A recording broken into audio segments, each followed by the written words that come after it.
Another good month, and I'm still broke. $47, that's it, that's all. How is that even possible? I did everything right, didn't I? But it's not the coffee, not the takeout. There's something else draining your money.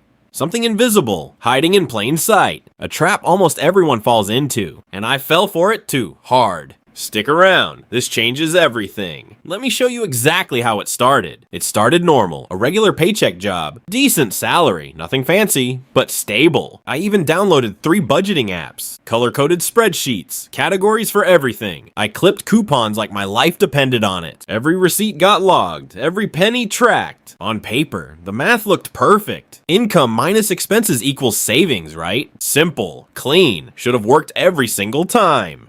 But then payday came and went. By week 2, the account looked thinner. By week 3, panic started creeping in. By month's end, basically nothing left. I'd stare at the numbers, confused. Where did it all actually go? I followed every rule in the book. Budgets, spreadsheets, coupons, discipline. So why was I still broke every time? This happened again, and again, and again. Month after month, same frustrating story. I started questioning my own sanity honestly.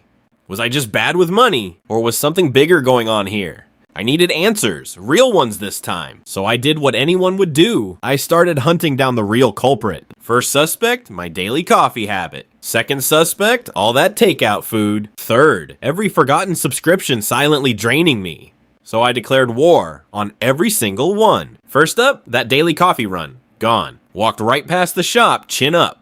Felt proud, like I'd conquered something huge. Next, takeout apps, deleted one by one. Cooking at home instead every single night. Kitchen a mess, but hey, progress, right? Then subscriptions. I canceled every last one. Streaming, gym app, that box I forgot. Felt like a financial superhero, honestly. Weeks passed. I tracked every dollar saved. Coffee money alone? Almost $60 saved. I was sure this month would be different. Payday came. I opened the app, nervous. My hands were actually shaking a little. And then I saw the number, $47 again. Wait, what? How is that even possible? I cut everything. Where did it all go? I stared at that screen for an hour. Something deeper was going on here. Clearly, the obvious answers weren't the real answer. I felt stupid, like I was missing something. Coffee wasn't the problem, takeout wasn't either. So what was actually draining me? I needed someone smarter than me to explain. That's when I booked an appointment. With him, a financial advisor, older, calm, oddly comforting. His office smelled like coffee and old books. He smiled and said, "Show me your spending." I handed him 3 months of bank statements. He studied them, quiet, for way too long. Then he looked up and said something wild. "It's not the coffee," he said, "it's you." Wait, what does that even mean? He drew a brain right on his whiteboard. "Your brain spends money to feel better," he said. "Stress, boredom, comparison. It's all connected, apparently. It's called lifestyle creep and emotional spending combined." Suddenly, everything about my life made sense. The mentor leaned in. "It's dopamine," he said. "Every purchase gives your brain a tiny reward." Then he said something that hit different. Lifestyle creep. Every time you earn more, you spend more. He thought back. The raise, the new stuff, all of it. Turns out he was chasing a target that kept moving. Then came the real gut punch. Stress spending. Bad day at work, order food, feel better, repeat. Bored at night, scroll, tap, buy. Just like that. Friends post vacations? Suddenly, you deserve something too. The mentor said it plainly. Money became your emotional shield. He felt naked, like his whole life got exposed. Then the mentor leaned closer.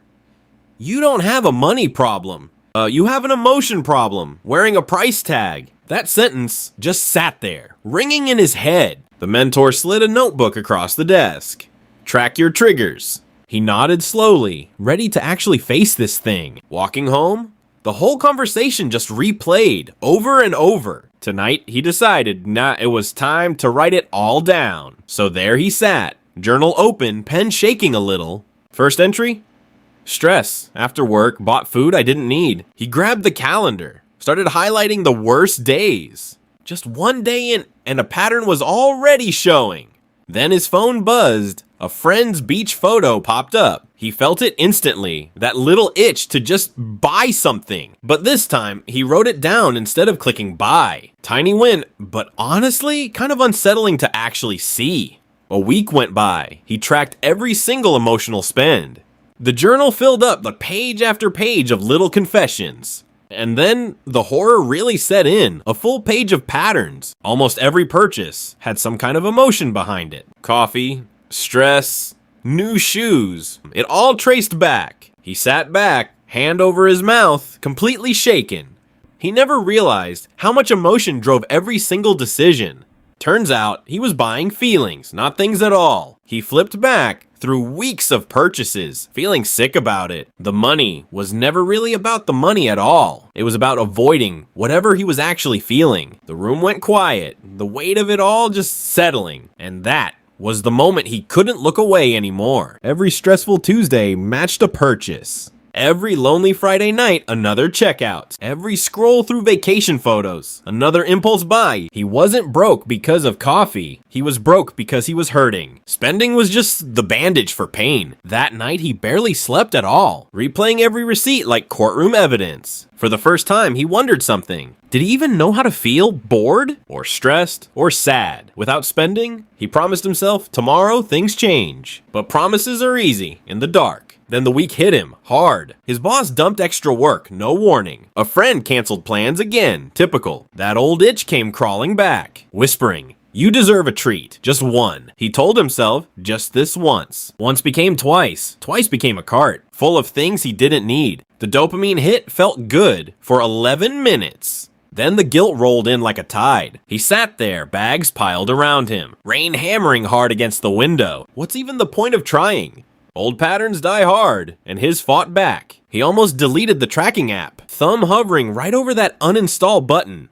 One tap, and he'd forget everything. But something stopped him right there. Maybe it was exhaustion, maybe stubbornness. He didn't delete it, he just sat. Sat with the discomfort, didn't run, and slowly, something small shifted inside. Not a breakthrough, just a decision. One simple rule, 24 hours, always, before any purchase that wasn't essential. It sounded almost too simple to work, but he had nothing left to lose. So he tried it just once to see. A notification popped up, 40% off, flash sale. Oldham would have clicked instantly, no hesitation.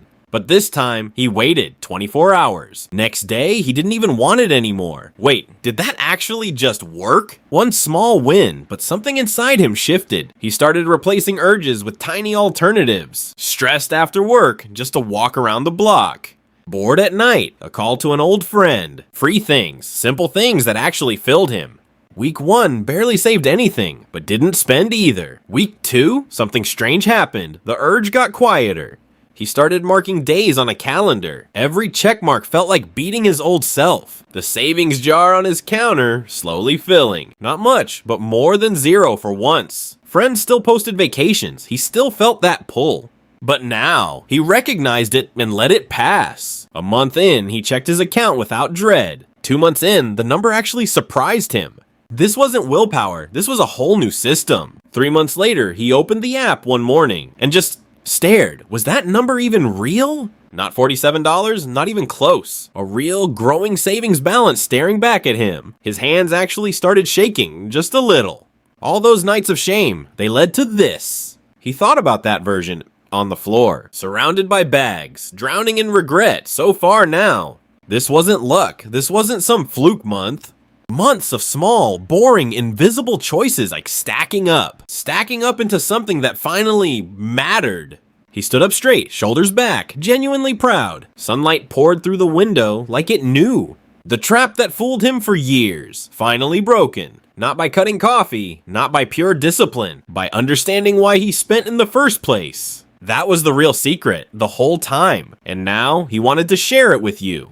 So he opened his phone one more time. The number actually growing now, for real. No shame, no fear, just quiet progress. Because saving was never about willpower alone. It was about understanding his own mind first. Every trigger, every trap, finally visible to him. And once he saw it, he changed it. That's the real secret nobody tells you. Not another budget app, not more discipline. Just awareness and one small pause button. You have that same power right now. Your triggers are different, but they're there. Stress, boredom, comparison. Find yours today. Track the moments, not just the money. That's where the real change begins. So, what's your invisible spending trap? Tell me in the comments below, seriously. If this video helped you, hit like, share it with a friend who needs this, and subscribe so you never miss the next one.